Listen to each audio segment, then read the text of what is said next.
Profitez pleinement, éteignez les lumières, mettez votre casque ou vos écouteurs, fermez les yeux, relaxez-vous. Iscarno Grossépine.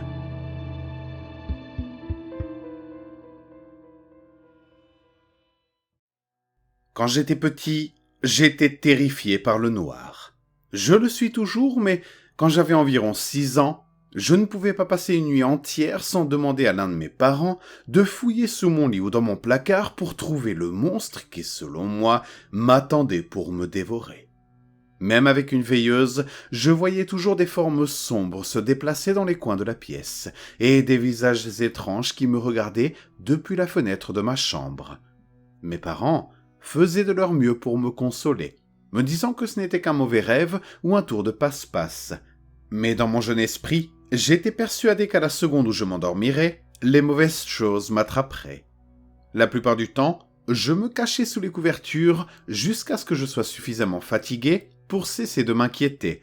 Mais de temps en temps, j'étais tellement paniqué que je courais en hurlant dans la chambre de mes parents, réveillant mon frère et ma sœur par la même occasion. Après une telle épreuve, personne n'aurait pu se reposer toute une nuit. Finalement, après une nuit particulièrement traumatisante, mes parents en ont eu assez. Malheureusement pour eux, ils comprenaient qu'il était inutile de discuter avec un enfant de 6 ans et savaient qu'ils ne parviendraient pas à me convaincre de me débarrasser de mes peurs enfantines par la raison et la logique. Alors, ils ont dû faire preuve d'ingéniosité. C'est ma mère qui a eu l'idée de recoudre mon petit ami du soir. Elle a rassemblé un large assortiment de morceaux de tissu aléatoires et sa machine à coudre a créé ce que j'appellerai plus tard Monsieur Iscarno Grossépine, ou Iscar en abrégé. Iscar était un petit monstre en chaussettes, comme l'appelait ma mère. Il avait été créé pour assurer ma sécurité et ma défense pendant que je dormais la nuit, en faisant disparaître tous les autres monstres méchants. Il était sacrément effrayant, je dois l'admettre. Honnêtement, en y repensant aujourd'hui, je suis toujours impressionné que ma mère ait pu penser à quelque chose d'aussi étrange et inquiétant. Iscarno avait l'air d'un gremlin à la mode Frankenstein, avec ses grands yeux blancs et ses oreilles de chat. Ses petits bras et ses petites jambes étaient faits d'une paire de chaussettes rayées noires et blanches de ma sœur, et la moitié verte de son visage était faite d'une des grandes chaussettes de football de mon frère. Sa tête aurait pu être décrite comme bulbeuse, et pour sa bouche, ma mère a attaché un morceau de tissu blanc et l'a cousu en zigzag pour former un large rictus de dents pointues. Je l'ai tout de suite aimé. Dès lors, Iscar ne me quitta plus. Tant que le crépuscule était passé, bien sûr. Iscar n'aimait pas le soleil et se fâchait si j'essayais de l'emmener avec moi à l'école. Mais ce n'était pas grave. Je n'avais besoin de lui que la nuit pour éloigner les croque-mitaines, ce à quoi il était doué d'ailleurs. Tous les soirs, à l'heure du coucher, Iscar me disait où se cachaient les monstres, et je le plaçais dans la partie de ma chambre la plus proche de l'endroit effrayant. S'il y avait quelque chose dans le placard, Iscar bloquait la porte. Si une créature sombre grattait à ma fenêtre, Iscar se plaçait contre la vitre. S'il y avait une grosse bête velue sous mon lit, il allait sous le lit. Parfois, les monstres n'étaient même pas dans ma chambre. Et parfois, ils se cachaient dans mes rêves et Iscarno devait m'accompagner dans mes cauchemars.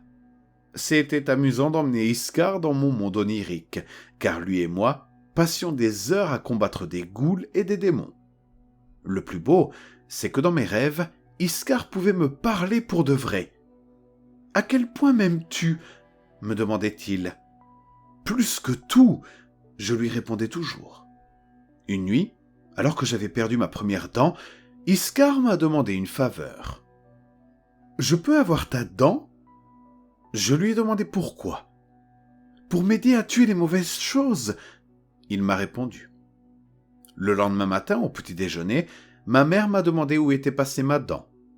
D'après ce qu'elle m'a dit, la petite souris, entre guillemets, ne l'a pas trouvée sous mon oreiller. Quand je lui ai dit que je l'avais donnée à Iscarno, elle a haussé les épaules et s'est remise à nourrir ma petite sœur. À partir de ce moment-là, chaque fois que je perdais une dent, je la donnai à Iskar. Il me remerciait toujours, bien sûr, et me disait qu'il m'aimait. Mais j'ai fini par ne plus avoir de dents de lait, et je commençais à être un peu trop âgé pour jouer encore avec des poupées. Iskar est donc resté sur mon étagère, prenant la poussière, et a lentement perdu de son intérêt.